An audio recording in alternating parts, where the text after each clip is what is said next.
1 Timóteo capítulo 2, versos do 1 ao 4,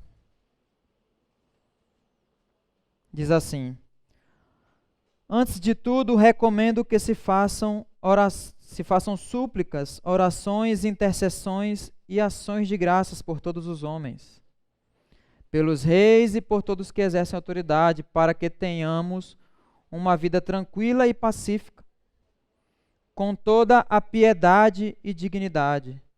Isso é bom e agradável perante Deus, nosso Salvador, que deseja que todos os homens sejam salvos e cheguem ao conhecimento da verdade.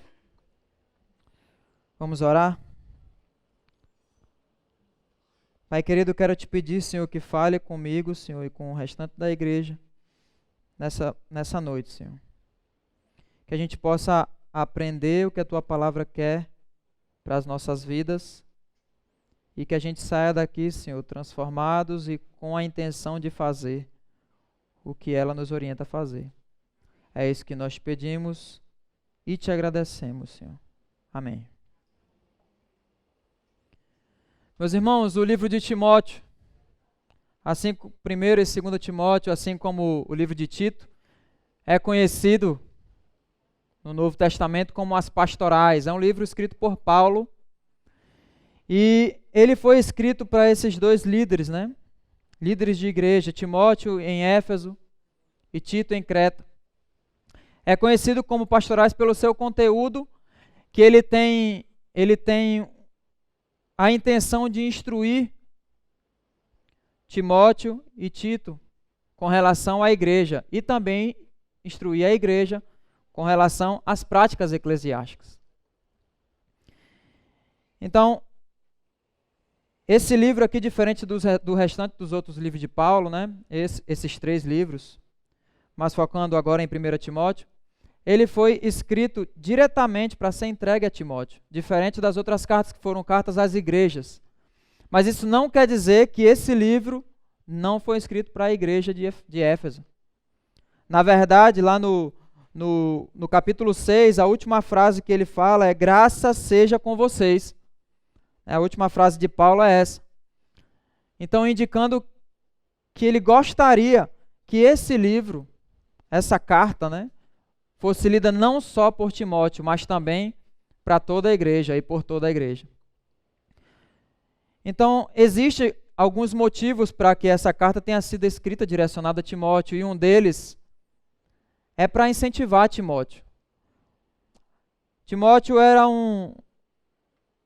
um líder jovem, aproximadamente 34 a 36 anos, né? E ele estava responsável por toda a igreja que se situava naquela região, a igreja de Éfeso.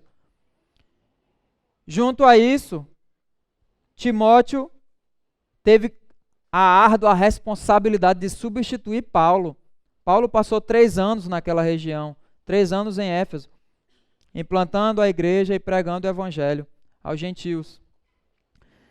Então, Timóteo, ele precisava desse encorajamento, é o que a gente vê no capítulo 1, Paulo encorajando, e também no restante do livro de Timóteo. Paulo encorajando Timóteo em todo o tempo. O segundo motivo, porque essa carta deveria ser direcionada a Timóteo, é o que Paulo fala no capítulo 1. Na igreja de Éfeso tinha alguns líderes que estavam distorcendo a palavra de Deus e pregando falsas doutrinas. Se essa carta fosse direcionada à igreja e se essa igreja caísse na mão de um desses líderes, onde Paulo exorta Timóteo que corrigisse o ensino deles, é provável que essa carta não chegaria nas mãos de Timóteo. Então, por esses 2 motivos, essa carta foi direcionada primeiramente a Timóteo, mas ela também deveria ser lida pela igreja e para a igreja. Então, ela tem muito o que nos ensinar também, né? Ela não é uma carta somente como ela é conhecida, pastorais, não é só para o pastor Marcelo ler, e nem para o futuro pastor aqui, Arthur, né? Mas é uma carta que toda a igreja deve ler. Ela contém instruções importantíssimas sobre a vida do cristão como indivíduo e da vida da comunidade na igreja. E é acerca dessas instruções que nós vamos aprender hoje, né? O que a Bíblia quer nos ensinar. Então, já no versículo 1 do capítulo 2, Paulo começa dizendo assim: antes de tudo, recomendo que se façam súplicas, orações, intercessões e ação de graça por todos os homens. A primeira coisa que a gente aprende aqui, que destaca, é essa expressão antes de tudo. Paulo passou o primeiro capítulo todo falando com Timóteo, exortando, encorajando e falando sobre os falsos líderes, para que ele tomasse cuidado. Mas quando ele vai instruir a igreja, a primeira coisa que ele começa a falar é sobre as orações. Como tem sido a vida de oração? A sua vida de oração? A gente começa a refletir. A gente olha para os grandes líderes do Antigo Testamento e do Novo Testamento, o próprio Jesus, que era Deus, ele dedicava muito tempo à oração. Então, a gente vê Daniel, a gente vê Davi, o homem segundo o coração de Deus. Por quê? Porque Davi, antes de tomar as decisões, ele sempre buscava a Deus. Às vezes que Davi tomou decisões por si mesmo, ele quebrou a cara. Então, é a primeira coisa que a gente vê, que chama a nossa atenção aqui, é a primazia da oração. Precisamos buscar Deus como prioridade na nossa vida. Eu não estou aqui querendo dizer que tem que ser todo dia, a primeira coisa que você vai fazer é orar a Deus. Não é isso. O antes de tudo aqui, a prioridade não é em ordem cronológica, mas em ordem de importância. Essa é a coisa mais importante para a igreja de Deus. Nós precisamos orar. E logo depois, a segunda coisa que a gente começa a ver aqui é a variedade de orações que ele usa aqui. Ele fala que se façam súplicas. Recomendo que se façam súplicas, orações, intercessões e ações de graças. Súplicas aqui, essa palavra, ela conota um pedido de necessidades própria. Devemos levar a Deus as nossas necessidades e não ficar constrangidos em fazer isso. Devemos orar a Deus e pedir aquilo que nós precisamos, aquilo que é necessário. Né? Muitas vezes eu encontro algumas pessoas que falam assim: não tenho nada para pedir. Talvez com o sentido de não me sinto digno de pedir nada a Deus. Mas o que a palavra de Deus nos ensina é que Deus quer que a gente faça súplicas, que a gente peça por nossas necessidades. Porque como é que a gente vai saber se Deus ouve as nossas orações se eu não peço a Deus? Como é que eu vou saber que uma oração, um pedido meu, um anseio meu foi resolvido se eu não pedir a Deus antecipadamente? Deus quer que nós tenhamos essa postura de dependência, essa postura de chegar para Ele e clamar, sabendo que Ele é poderoso para fazer mais do que pedimos e pensamos. Amém? Vou dar 2 exemplos aqui da minha vida de criança. Deus já ouviu muitas orações minhas. Muitas outras Ele disse não. Mas a minha prática de pedir começou desde pequeno. E a partir de quando as minhas orações foram ouvidas e outras sim, outras não. Umas sim, outras não. A minha fé em Deus foi se fortalecendo. E eu acho que é isso que a gente precisa. Quando eu era criança, meus pais eram missionários, a gente vivia assim, não tinha muitas condições financeiras, e foi chegando o Natal, uma vez, e eu queria um boneco do Comandos em Ação. Quem é do tempo do Comandos em Ação? Eu sou.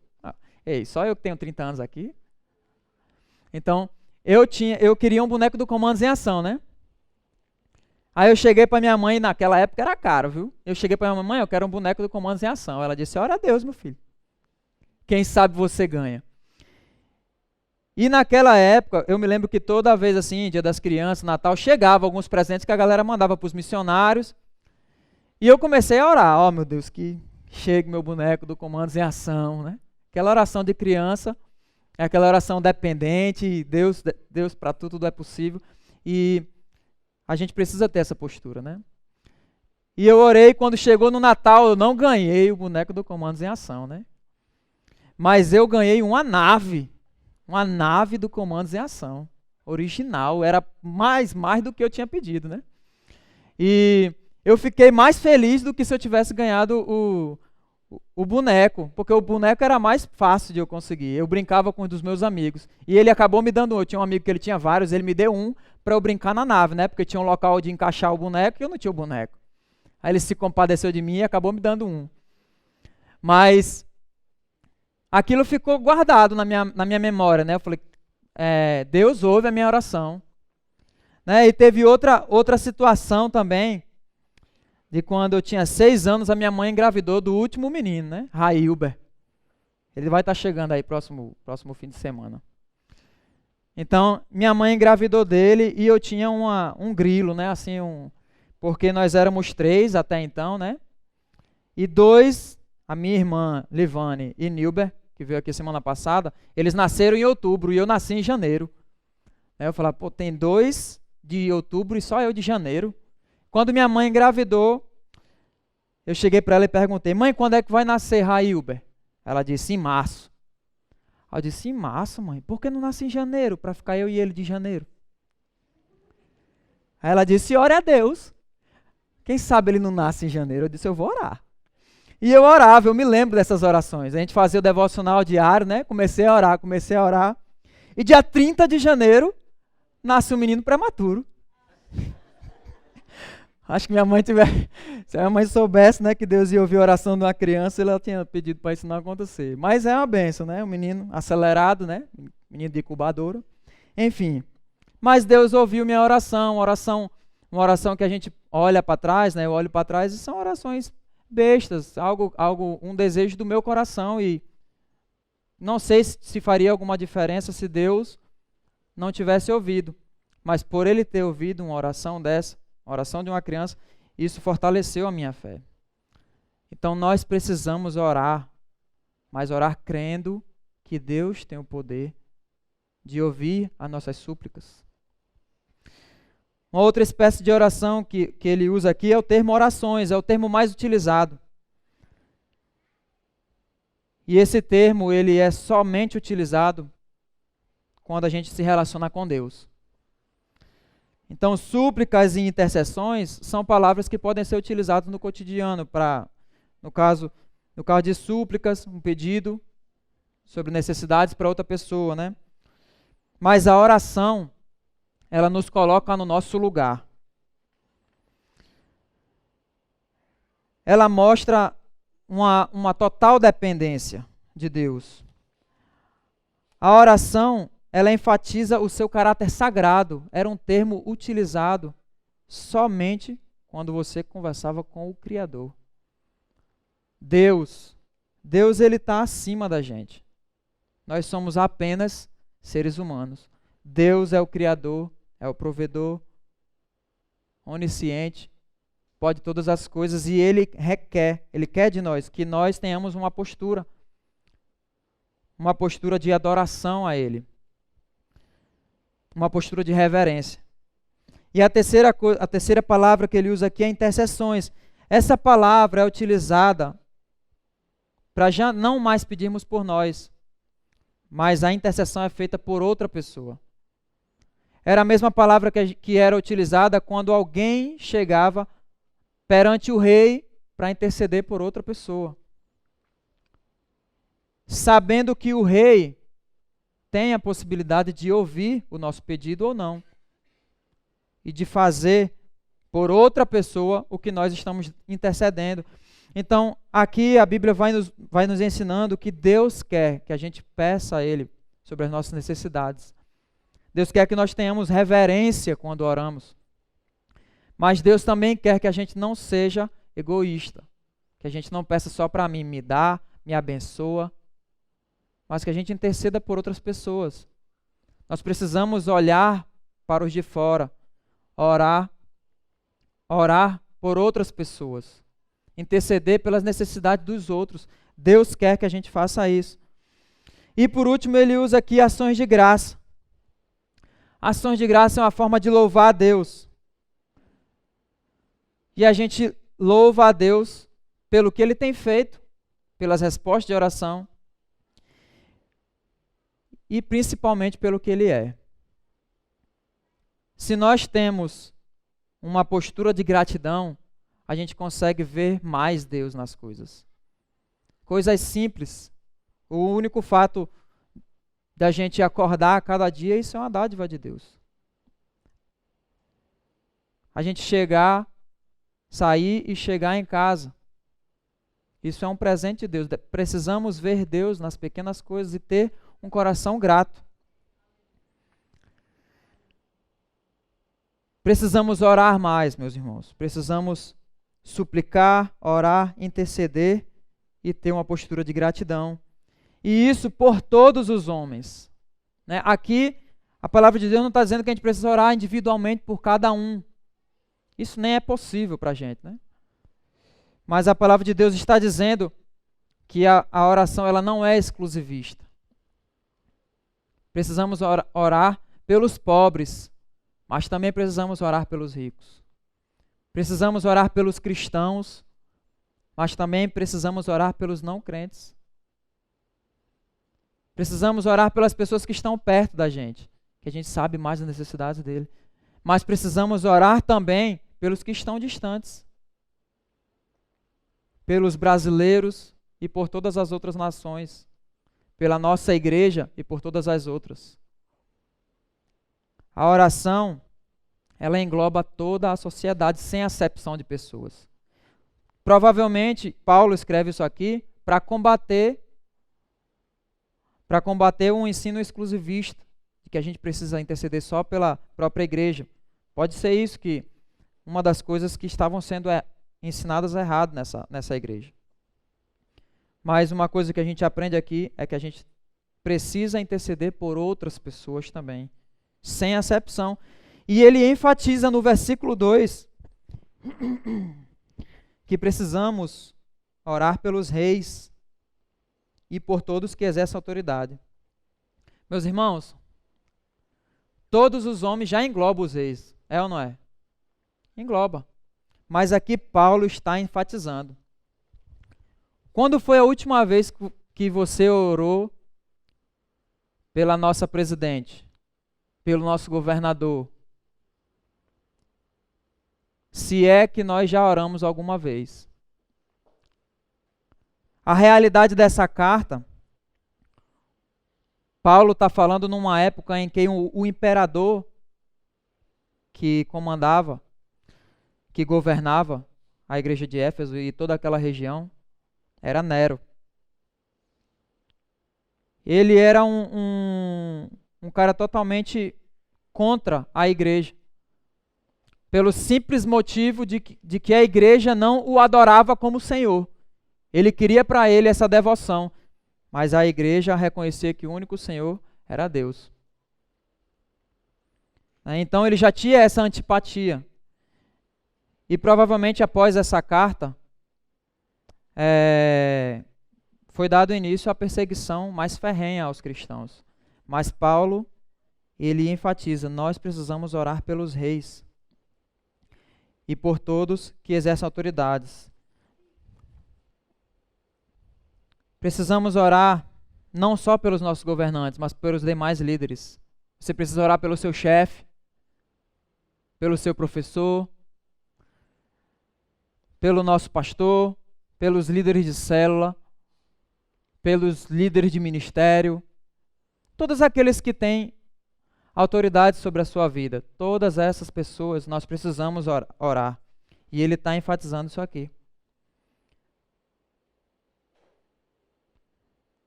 Precisamos orar pelos reis. Qual o motivo? Por que nós precisamos orar pelas autoridades? O motivo ele continua aqui dizendo, para que tenhamos uma vida tranquila e pacífica, com toda a piedade e dignidade.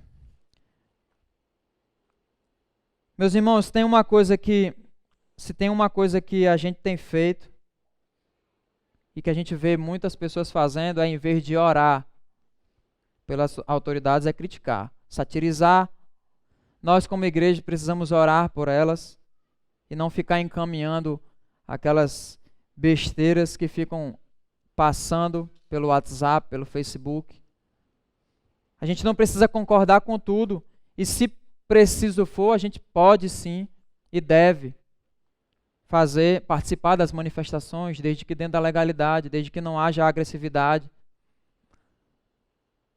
A nossa lei nos permite isso. Precisamos reivindicar os direitos, os nossos direitos. No Rio Grande do Norte, a gente nunca precisou orar tanto pelas decisões, pelas leis que estão sendo aprovadas, por nossa proteção. A segurança pública está um caos, né?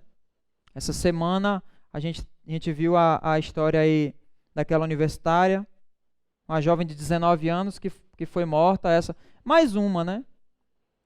A verdade é essa, mas essa chocou a sociedade.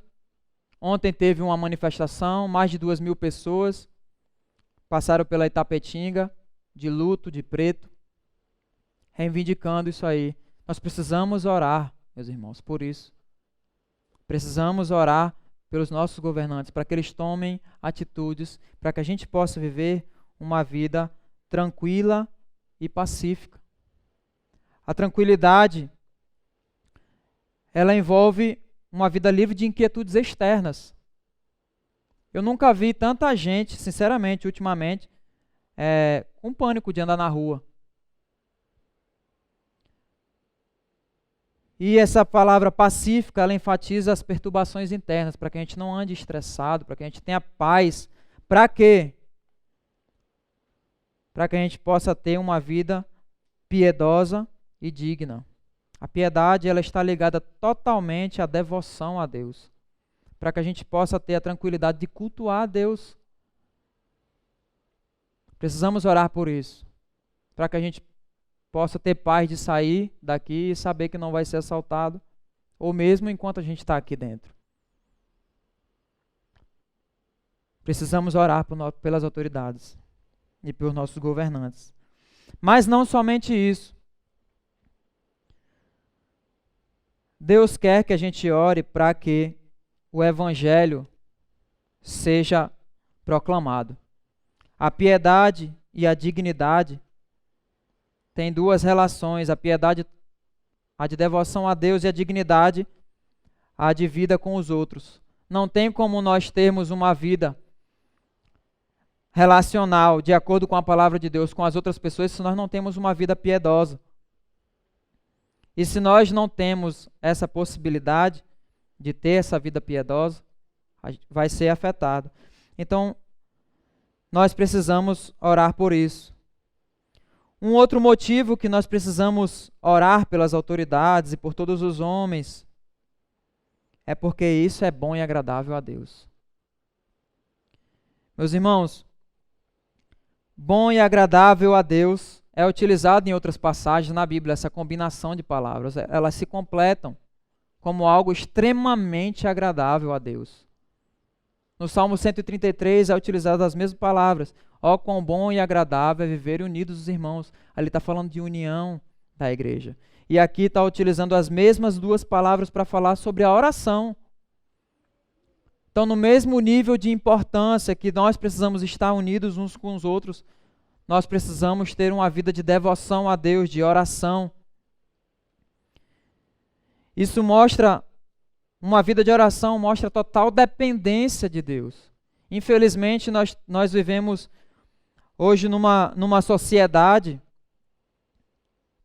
onde a independência está sendo um valor muito, muito elevado. Então, isso tem afetado a nossa igreja. A gente está vivendo sem pedir orientação a Deus, e daí vem as decisões erradas que nós tomamos para a nossa vida. Se você quer arrumar uma namorada, jovem, peça para Deus para que essa namorada te ajude a se aproximar mais de Deus. Se você quer orar por sustento, por um emprego, que esse emprego não te afaste de Deus. É isso que que ele está querendo dizer aqui. A nossa oração, ela tem que ter o foco da piedade e da dignidade. O foco a Deus. Isso é bom, agradável a Deus, perante Deus, nosso Salvador. E o desejo de Deus é esse, que todos os homens sejam salvos e cheguem ao conhecimento da verdade.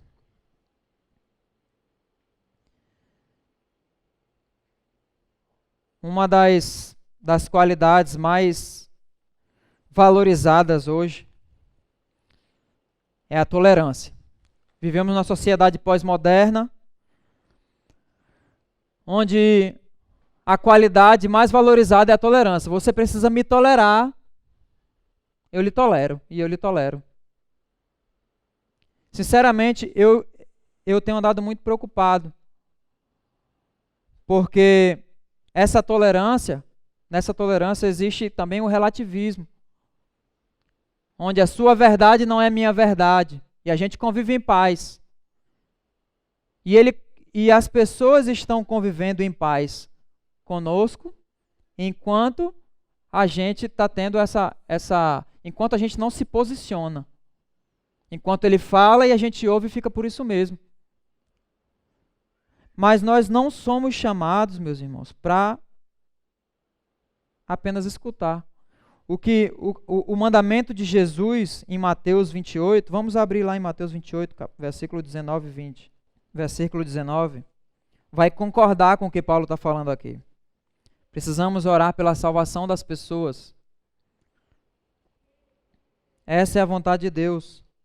E concorda com o que Jesus nos falou, nos mandou que fizéssemos. No versículo 19, Jesus diz o seguinte: portanto, vão e façam discípulos de todas as nações, batizando em nome do Pai, do Filho e do Espírito Santo. Isso é a salvação. E o versículo 20, ensinando-os a obedecer a tudo que eu lhes ordenei. Eu estarei sempre com vocês até o fim dos tempos. Concorda com a segunda vontade de Deus, que cheguem ao conhecimento da verdade. Não só é necessário a salvação, mas também o conhecimento da verdade. As pessoas precisam ser salvas, mas também ter a oportunidade de aprender sobre Deus. Nós vivemos num momento onde, se nós falarmos a nossa verdade é essa aqui. Qualquer coisa que venha contrária a isso aqui, a gente não pode aceitar para a nossa vida. E as pessoas querem que a gente aceite isso. Querem que a gente... Então, numa sociedade onde a tolerância é a característica mais exaltada, eles são extremamente intolerantes se a gente diz que existe uma verdade. E essa verdade existe, está aqui. Não é à toa que no versículo 5, Paulo fala a seguinte coisa: pois há um só Deus e um só mediador entre Deus e os homens, o homem Cristo Jesus, o qual se entregou a si mesmo como resgate por todos. Este foi o testemunho dado em seu próprio tempo. Não existem vários caminhos. Só existe um Deus. Existe somente um mediador. E a vontade de Deus é que as pessoas sejam salvas e cheguem ao conhecimento da verdade. E é por isso que Ele quer que a gente ore. Meus irmãos, nós precisamos orar mais. Precisamos orar pela nossa igreja. Precisamos buscar a Deus e o conhecimento dEle. Precisamos ter esse conhecimento da verdade.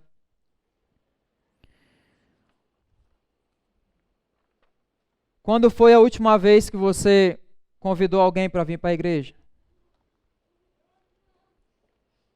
Quando foi a última vez que você convidou alguém que não é cristão para ir na sua célula? Quando foi a última vez que você orou a Deus pedindo uma oportunidade para falar do seu amor ou para testemunhar dele? Essa é a nossa missão aqui na Terra. A nossa missão não é enriquecer, ter vários filhos, correr atrás de coisas materiais. A nossa missão aqui na Terra é falar do Evangelho. É para isso que Deus quer que a gente ore. É por isso que Paulo aqui colocou a oração como primeira coisa a ser ensinada para a igreja. Nós precisamos voltar a orar. Precisamos voltar a confiar em Deus. Atualmente as pessoas têm orado, muitas delas, mas sem fé de que algo possa acontecer, sem fé que Deus possa agir. Precisamos orar como uma criança que acredita no Deus Todo-Poderoso, que pode fazer tudo o que a gente pede e muito mais, se for da vontade dEle. Precisamos orar para que, se for da vontade de Deus, que os nossos governantes sejam íntegros. Precisamos crer nisso. Toda autoridade foi instituída por Deus. É o que a Bíblia diz. Precisamos crer que o nosso Deus é poderoso para fazer isso também. Eu quero terminar esse momento lendo uma passagem que ela fortalece o que a gente tem visto aqui. Vamos abrir nossas Bíblias em 1 João 5. 1 João fica lá no finalzinho da Bíblia. 1 João capítulo 5. Versos 14 e 15.